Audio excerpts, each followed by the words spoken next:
Hi everyone! Ngayon naman ay i-share ko sa inyo kung paano ko ginawa itong pipino at saka apple na salad. Ito po lahat yung mga sangkap na aking gamitin. Meron ako ditong apple, pipino at saka sibuyas. In-slice ko po yan ng maninipis or maliliit bago natin ilagay dito sa isang malaking bowl para ihalo naman lahat natin yung mga sangkap na kailangan. Ito po ay bagay sa mga nagda-diet. So, ayan po, healthy na pagkain. Kung kayo ay nagda-diet, pwede niyong gawin ito.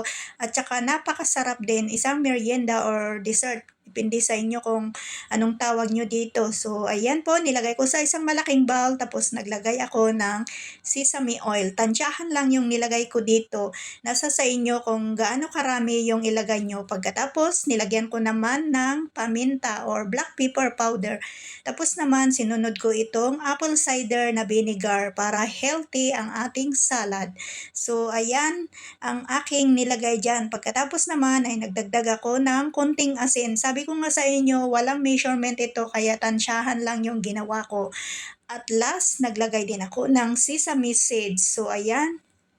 Pagkatapos naman ay syempre yung pinakahuli ay yung mayonnaise. So, para matawag natin itong salad. So, ganyan lamang po at ihalo, mix-mix hanggang manuot yung lasa or kumapit yung mga sangkap na nilagay ko. So, ito na po, ready na pong iserve ito.